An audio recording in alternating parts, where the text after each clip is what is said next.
Well, kia ora koutou katoa. Welcome again to Manatū Hauora. I hope you had a sunny and safe trip up the road here to the update on the Omicron outbreak response. Thank you very much for coming today. I am joined today by Dr. Joe Bourne, who heads the primary care aspect of our health system response to Omicron. Joe is there on the screen. He's going to not be there while I'm talking because we've got the signer here, but he will make some comments when I've finished, and then we'll open up for questions. I will start with an outline of the latest situation, and all the detail will be in our 1 p.m. statement as usual. So today we're reporting 23,183 new cases of COVID, with 503 people in hospital, of whom 7 are in intensive care, and we have a total of 146,527 active community cases across the motu. Of those cases we're reporting today, about 85% are people who have self-reported a positive rapid antigen test, and the balance are PCR tests. So our cases continue to rise rapidly, and for the period from the 21st to the 27th of February, about just over 1% of the New Zealand population were active COVID cases. We're continuing to see a large proportion of our current cases are under 30 years of age, and of the cases announced today, 54% are under 30 years of age, with just 14% over 50. The opposite pattern is seen for those who are in hospital with COVID-19. Of the 345 people in hospital in the northern region, where we have the best data, and those who are not in ED there, so these are ones who are on wards, just 21% are under 50, while around 60% are under 30, while around 60% are over age 50. In terms of our hospitalisation rate, the way we're calculating this at the moment is the number of people in hospital over the number of current cases, which are those people who have been diagnosed in the last 21 days. And at the moment, that rate is just 3.5 per 1,000 active cases. However, as we've seen in other countries, hospitalisations lag a week to 10 days behind case numbers, so we're expecting both the numbers and the rate to increase over the next couple of weeks. And as of 2 p.m. yesterday, 11% of the total number of people in hospitals in the Auckland region were there with COVID. So about 1 in 10 people in hospital, and that includes those who are in the emergency departments. Now, as you know, vaccination remains the best protection against hospitalisation, and the hospitalisation rate for people 12 and over who have had a booster is only a fifth of the rate for those who've not had any vaccinations. And yesterday, in terms of booster doses, nearly 18,000 were administered across the country. But there are still 938,000 people who have not had their booster and who are eligible. That's about 28% of those eligible. So I would encourage those who haven't had their booster dose, and it's 3 months since their last dose, to please go out and do so. It will protect you, your whānau, and of course those in our wider community. It's great to see our vaccination rates for 5 to 11, or numbers still continuing to increase, with around 51% of 5 to 11s now having had that first dose.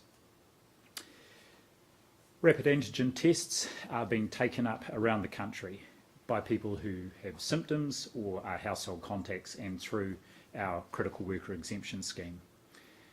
They continue to arrive in the country on an almost daily basis. Yesterday, a further 3.6 million rapid antigen tests arrived, and there are just over 100 million on order between now and the end of March. Another 3.5 million of these sent out to our DHBs today, and yesterday we had 1.3 million distributed out to our primary health organisations to go out into general practices. So the new rapid antigen tests are flowing out through the supply chains. You will all be aware those supply chains are challenged, with many people who work in those supply chains, either cases or contacts. At the moment, we've got 169 collection sites. Those are the places where people who are on that critical worker exemption scheme can pick up rapid antigen tests. So 169 of those across the country, over 100 community testing centres, as well as 26 other providers that are focused on our Māori and Pacifica populations. And of course, general practices also and pharmacies are able to use rapid antigen test, and it's great progress thanks to all involved. I do want to just make a point that GPs are not collection points for rapid antigen tests. If you need to be assessed because you are unwell, you should make an appointment with a GP, and they will determine which test you might need. That could be a PCR test, a supervised rapid antigen test, or they may give you rapid antigen tests to take home for you and your whānau. Those other collection sites are the place where you can go to collect rapid antigen tests. And we've enabled a new technology to assist this. It's called our RATS requester site. So people who are symptomatic or are household contacts. This initially went live on Tuesday. It had a few bumps yesterday. Those have been sorted out. And more than 65,000 orders have been placed online already, and 1,000 orders over the phone. So you can think of that like a click and collect. You can pre-order your rapid antigen tests and then go to one of those collection points, rather than having to turn up and queue perhaps at a community testing centre. And finally, just with the high numbers of COVID cases around the country, it's inevitable that our health workforce is impacted, and a number of them are either cases or household contacts or caring for cases. So the volume of work fluctuates on a daily basis, and this is particularly an issue during winter, so our facilities are used to dealing with it. They manage staffing through the day to ensure essential services continue to be available for everybody. Our health services across the country, including in Tamaki Makaurau, where most pressure is on, are managing to provide care safely for anyone who needs it. So I do want to acknowledge and thank our healthcare workforce who are responding extremely well to this rapidly increasing Omicron outbreak, as they have right through the pandemic, continue to keep New Zealanders safe in what is a very challenging time. Kia kaha. Hoi anō ka nui tēnā. So I'm going to hand over to Dr. Joe Bourne, who's joining us on the screen. He's got some comments to make, and then I'd love to open it up for questions. Over to you, Joe. Kia ora koutou. I just want to start by acknowledging the enormous amount of work that's already taking place in our communities by community healthcare providers and others. And this includes iwi, Māori and Pacifica providers, general practice, pharmacy, telehealth, ambulance services and others. And the length of that list just demonstrates the collaboration that's needed at this point of the COVID outbreak in order to be able to meet the needs of our communities. I also want to acknowledge that all of those people working in that sector have been dealing with a huge amount of change during the last 2 years and throughout the pandemic, and that is tiring. And when we now find ourselves in a situation where we're getting large numbers of cases, that can feel like an uncomfortable place to be in. So what we're doing through the Ministry of Health and through our district health boards is providing as much support as we can to enable them to continue to work and provide the services that people require. The number of cases that we do have now require a whole of system approach. And so in order for us to be able to work effectively together and making the best use of our resources, we need good collaboration between all of those providers and the assistance of our communities to support themselves as much as possible when they're able to. As you've been seeing in the figures to date, over 99% of people with COVID are being safely cared for and isolating in the community. In my experience of working, the majority of people who are catching COVID are able to care for themselves with support of their whānau and with others in their community. The Omicron variant, especially in those people who are fully vaccinated and particularly in those who've had a booster, is a mild to moderate illness at worst. And because of the work that we've done over the last 2 years and because of this particular variant, it is more similar to a cold or the flu. And most people will be able to perfectly manage that themselves. I've been talking to one of our telehealth providers today, and they're describing the need for people to have an Omicron first aid kit. And that really comprises of things like paracetamol if you've got a high fever or feeling any pain, throat lozenges if you've got a sore throat, and also emphasising the importance for people to make sure they keep themselves really hydrated, so drinking plenty of water. Information on how you can look after yourself is available online, and we'd really like to encourage those who are able to access information online to do so, because we also know that for a number of people accessing information online isn't as easy, and therefore we need to save our general practice services and our telehealth providers for those who can't use those types of resources. It's brilliant to see how communities are gathering around and supporting each other. Networks of neighbours who are setting up groups so that they can inform each other if and when somebody tests positive, and then they can help by getting shopping and other things that people need. So by doing that, and by communities supporting themselves, we can save our healthcare resources for those who are at greatest risk of serious illness associated with COVID. So that's people who are pregnant, people who are living with disabilities, or people with long-term conditions. And also acknowledging that the importance that we reach out to our priority populations like Māori and Pacifica, who have particular needs during this time. General practice is working really hard to proactively identify those people who are at higher risk. It's worth noting that on a usual day in general practice, they will be seeing 50,000 people. There'll be that many contacts in a day, which is a huge number of contacts. But when we look at the number of cases that we're getting now, and over 20,000 cases a day, if all of those cases present to general practice, it just creates a workload that is too much, particularly acknowledging that our primary care providers will also have staff who will catch COVID and will need to isolate in order to look after themselves, but also to protect their communities.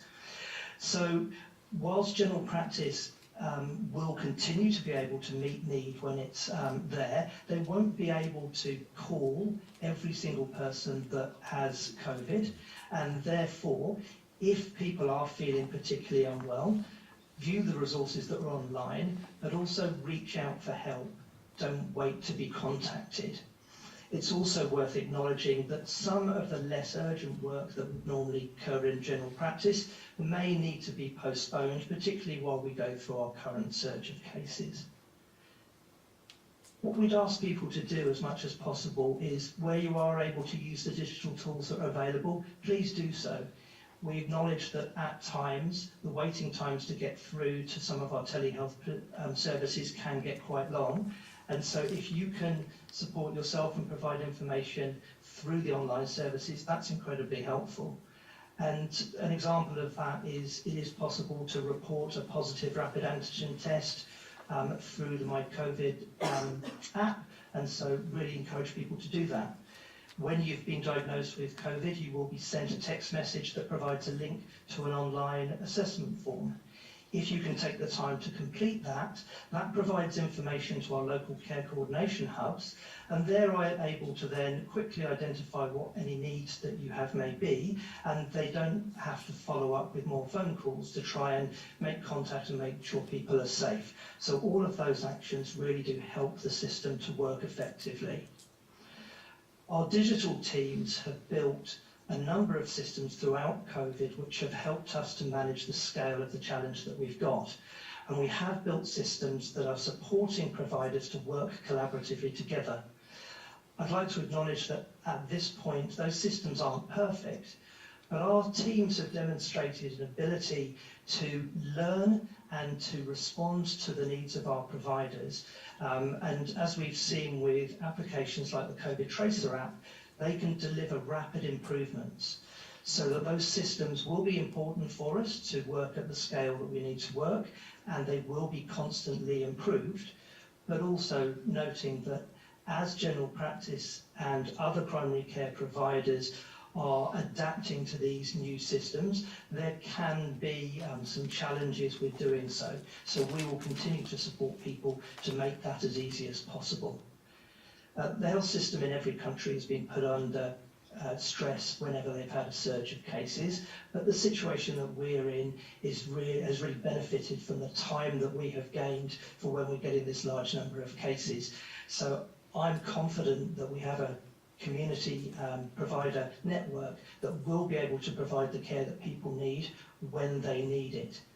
I'd just like to finally acknowledge again that it's really humbling to see our community providers once again rise to the challenge that we've got now and have huge confidence in their ability to continue to provide New Zealanders with what they need at this time. Thank you. Thanks, Joe. To talk with that. So happy to take questions. Dr. Bloomfield, are you confident a majority of people are registering their rapid antigen test results through the system when testing positive for COVID? Well, it's very hard for us to know that. So saying we've got over 20,000 cases today, the vast majority, 85% of which are from people registering those rapid antigen tests.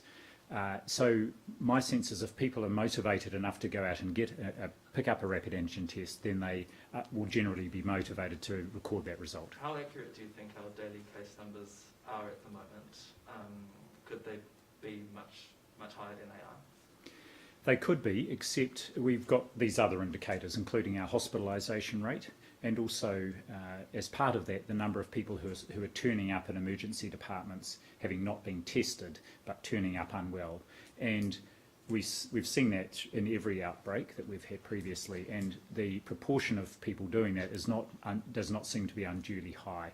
So I think if you put all the indicators together, I think we've got a quite good picture of the actual number of cases that are out there in the community, and we continue to do some work to see if we can estimate what the total burden could be at any one time. On those hospitalisations, what percentage of people either being hospitalised or being to hospital are unvaccinated?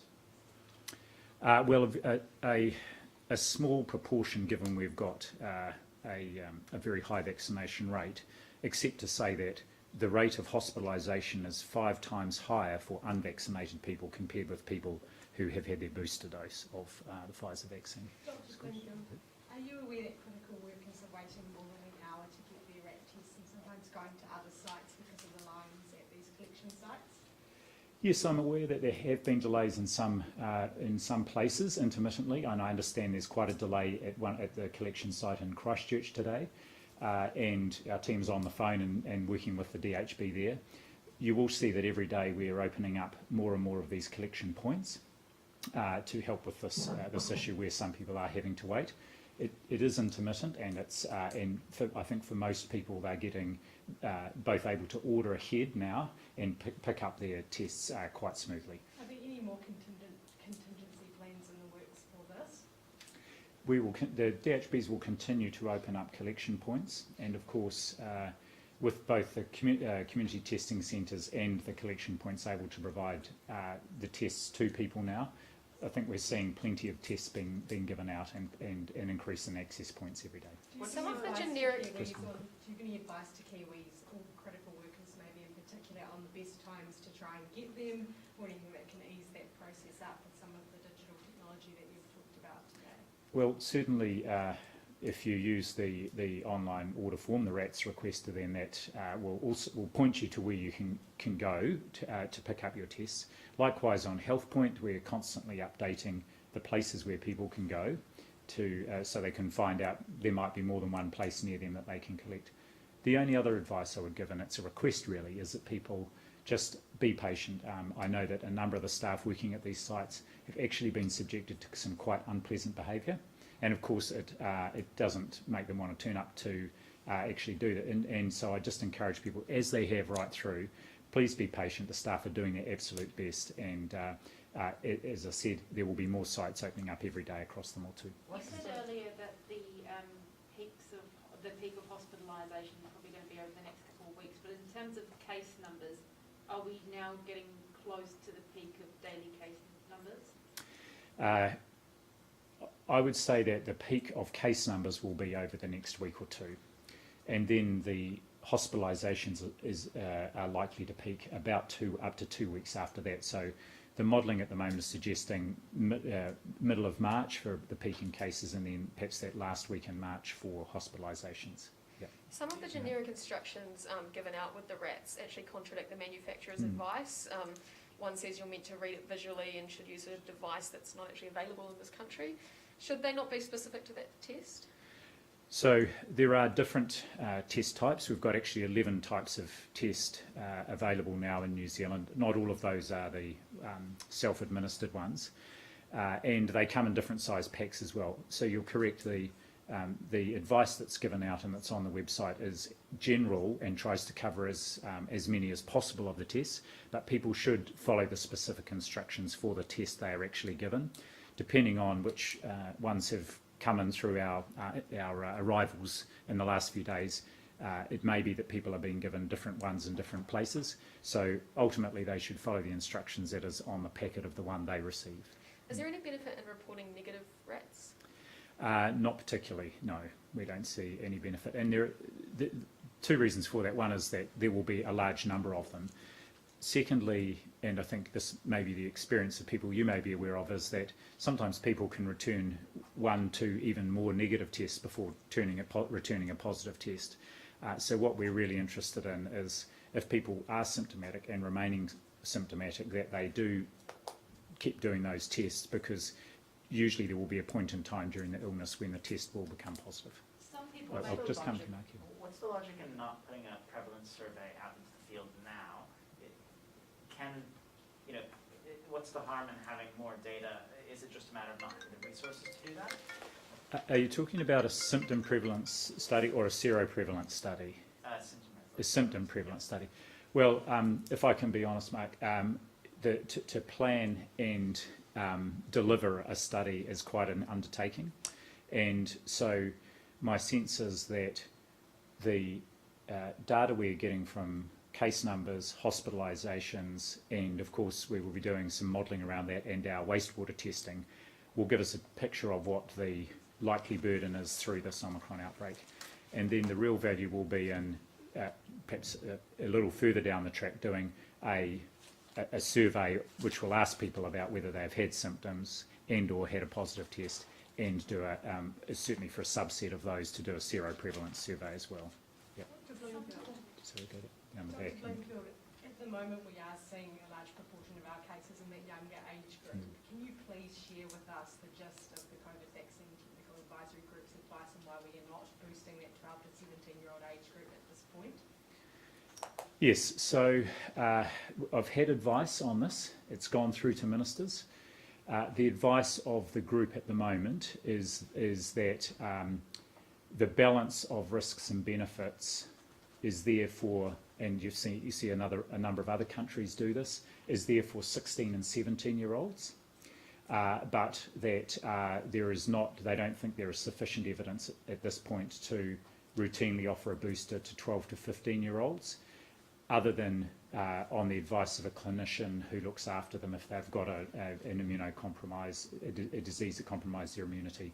So that advice I've received, we're turning that into advice for ministers, and then working out the operational follow-up of how to put that into action. I don't have an update yet on when that will come into effect, but we will let people know. I know there are 16 and 17-year-olds and parents of them who are interested in this and would take up that opportunity. So that's the advice at the moment, and it's quite consistent with what a number of other countries are doing. What is your reaction? Sorry, follow-up. Sorry, so it's with the minister at the moment. I'll come back to you and check. It may be sitting with me, and the team is off the back of that advice writing a paper for the minister, but we'll come back and just let you know and give you an indication of timing. But generally, I would imagine there'll be an announcement about this in the next week or so. What is your reaction? Some people may be thinking because Omicron is widespread and it can be managed at home, that there's not really any point in declaring a positive rat test. Can you just outline why it's important that people do still register that? So there are two reasons why it's important. First of all, it helps us understand the burden of illness out there, and that's very important for our health services to be able to plan and be prepared. And also the distribution around the country is very important for us to know kind of what's coming if there's a wave. But the second thing, of course, is in registering their positive result, people are then able to also identify who their contacts are, and there's a real opportunity to let people know who are your close contacts that you've returned a positive result, because then they may take specific precautions around who they do or don't visit. They will need to let their employer know, and if they're a critical worker, they can then they may then use the rapid antigen testing to help enable a safe return to work. What is your Do you reaction? have any figures just around how many of these cases and hospitalisations are made up of Māori? Yes, we do have those data, and we'll provide them to you afterwards. Yeah, we've got them for both the cases in the last day, the cases in the last 2 weeks, and also those who are currently in hospital. Yes, we can provide those. What is your reaction or thoughts on the allied health workers strike taking place tomorrow? Well, of course, a strike in the middle of a significant Omicron response would be disruptive, and I guess the concern that the district health boards would have, and I would share, is that it could compromise care for some people. However, I know that the Employment Relations Authority is considering this issue right at this time, so I'm not going to make any further comment on it. And with Parliament's occupation essentially over now, do you have any concerns about positive COVID-19 protesters taking COVID to their home or to their town? Well, I think everyone would have concerns about that, and I guess those people who were at the protest who may be unwell, I would invite them, as we do all New Zealanders, to take that seriously, to look after others, and that includes following actually the requirements on them if they are a case, to isolate for 10 days. That's actually a legal requirement. So if they're unwell, they should get a test to look out, so make sure that they get the care they need and support they need, and that they can protect those around them as well. The Ministry has acknowledged that rising case numbers and multiple concurrent changes to IT systems have resulted in delays in notifying some cases. How concerning is this, and what's your best estimate on how many patients this might be affecting? So I'm going to hand over to Joe to comment on this, and what I would say is I don't think we'd have an estimate of how many people it would be affecting. But Joe, did you just want to comment on the what's behind some of those delays and the work that's going on to improve that? Yes, I mean, clearly now when people are using rapid antigen tests, they're informed of their diagnosis straight away because they've got the benefit of seeing that test. Some of the issues that we're working through at the moment just relate to the fact that information is being passed through multiple platforms. And many of these platforms are ones that have been developed over at most the last couple of years, and sometimes much quicker than that. So as with launching any new complex technology across multiple platforms, there will always be teething troubles with the speed with which information is communicated from one to another. So our digital teams are meeting several times a day. We're getting really good feedback from the healthcare sector whenever issues arise, and they're problem solving as fast as they can. Yeah. So the main delay that's been experienced has been the transfer of the rapid antigen test result when people upload it to My COVID record across to our Care in the Community module. And the team have been putting in improvements every night, actually, and there's another one going in tonight.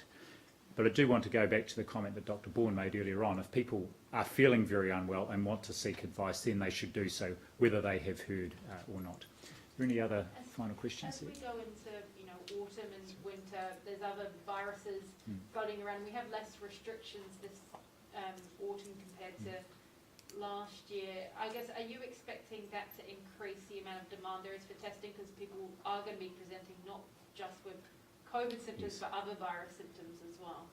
Yes, correct. And with the border reopening, we will see other viruses, and almost certainly by the middle of the year we'll have influenza back across our borders.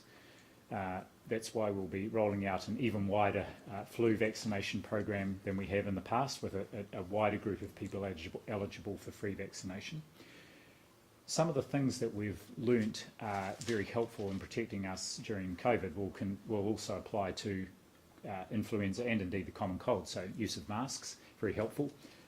Physical distancing, but most importantly, and I hope this is a behaviour that New Zealanders will take on board for the future, is staying at home if you're unwell. We now are used to being able to communicate and, if we're not too unwell, to continue to work from home. So I think all these things will actually help us through this winter and remain important. But we are certainly well aware, not just of sort of colds and influenza, but also other things like measles that could come back across the border. So again, people should make sure if they haven't had, or if their children are not up to date on their measles vaccinations, they should do that. Are you planning though for I guess an increased demand in testing because people are going to be showing up with more symptoms that look like COVID? Yes, so more, as we call ILI, influenza-like illnesses. Possibly. What I would say is, of course, we don't usually test people who present, who either call helpline or present to general practice or to hospital for influenza-like illnesses. And I think by the time we get to that point where our influenza season starts, we will be in yet another sort of phase of our response to the pandemic. And quite what the role of testing will be in that phase, I think, is yet to be determined. Dr. Bloomfield, we're hearing from pharmacies that they weren't aware that they were going to be collection sites until they heard about it in the news. And so they're getting multiple calls about this and they're only being paid about 50 cents per rat to do that service. Can pharmacies opt out of this? Were you aware that they weren't notified previously by the Ministry of Health on this? So to date, our pharmacies have been doing the not all, but many pharmacies have been doing the supervised rapid antigen tests for people who need it for domestic travel purposes or for supporting a court matter. And there were discussions with pharmacy, and again, not all pharmacies will be required to, so it's an opt-in to if they do want to be a collection point for rapid antigen tests. Now, general practice has found the same issue, and whilst we've been at pains right from the start to say general practices do not have rapid antigen tests to hand out, people are used to going to pharmacies or general practices for care, and so they have assumed that they were available. So I think just the point here is, if people do need rapid antigen tests, either a community testing centre or going to a collection point, having used the click and collect, the online RAT ordering process is the way to go. So you So can't you- assume, sorry, just on this, the pharmacy says that they've been noted as being one, but they weren't notified of that. Are you aware of any of those cases? I understand that the pharmacy, we have been talking with pharmacy sector representatives, but individual pharmacies may not have been aware or had an expectation that they would be a rapid antigen test distribution point. Can they You opt say out? Yes, they can. So they don't have to, they're not obliged to provide rapid antigen tests. So saying many pharmacies are already retailing rapid antigen tests. So many are choosing to both retail and to be providers of the publicly funded rapid antigen tests. You've seen some modelling on when we'll reach our peak of community cases. What was that number of our peak? Well, actually, the number in some of the most recent modelling was below the case number we're seeing at the moment, because what the modelling does is it has a low, a middle, and a sort of high forecast. At the moment, we're more on that high forecast, and of course, what they can do now is update it as the numbers come through every day. So the modelling at the moment on the high forecast does show us hitting a peak in the next week or two. But I can't remember the exact number that is on that. And one of the things I would say is that the use of rapid antigen tests and the capture of the number of cases we are getting has meant that the numbers have gone up more steeply and to a higher level than some of the early modelling suggested. So they'll be adjusting that now to just give us a new estimate of what the peak might be. We can share what that peak number might be. How many of the current cases are Delta? How many are Omicron? What's your best estimate?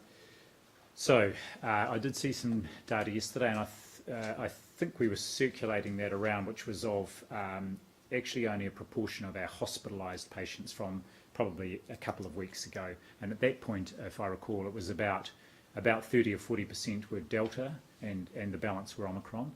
We're updating that at the moment, and one of the things we're having to ensure is that all the samples for people who are hospitalised who receive a PCR test, that those will go to ESR, and that hasn't been happening to date from all the laboratories. So what we'll do after this is give you an estimate of when we'll be able to provide an updated estimate of I'll give you a date for when we can provide an updated estimate of what the balance is. Is Are there you- is there anyone in New Zealand who had earlier COVID-19 strain who's now known to have caught the Omicron strain as well?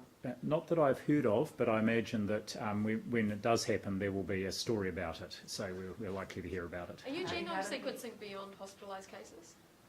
Yes, we're genome sequencing people who arrive in New Zealand, return a positive rapid antigen test. They then have to have a PCR test, and those will also be sequenced to help with our sort of border surveillance around variants. Have you had any advice from modelers about the likely impact of that change to isolation rules for non-household close contacts? Because they would have been building their models with the assumption that those people would have to isolate, and now they don't. I suspect they're building it into their models now, and likewise the drop from 14 to 10 days that happened with the move to phase 3. But I'd have to just go back and look at the modelling. I can't remember off the top of my head if that's been built in. Are there any other final questions? Just after Omicron peaks, how likely is it that Delta will continue to exist in the country and have flare-ups? I mean, or do you think that Omicron will just basically render Delta non-existent? I have to say I don't know. We'll all be watching that with interest. Certainly if we look at countries that have had big Omicron outbreaks ahead of us, and I look to Denmark because they do so much testing, virtually all of their tests are and whole genome sequencing is of Omicron, so it effectively displaces Delta because it's just so much more transmissible. Okay, thanks very much. I really appreciate you coming up. Have a good day. Thank you. Thanks, Joe.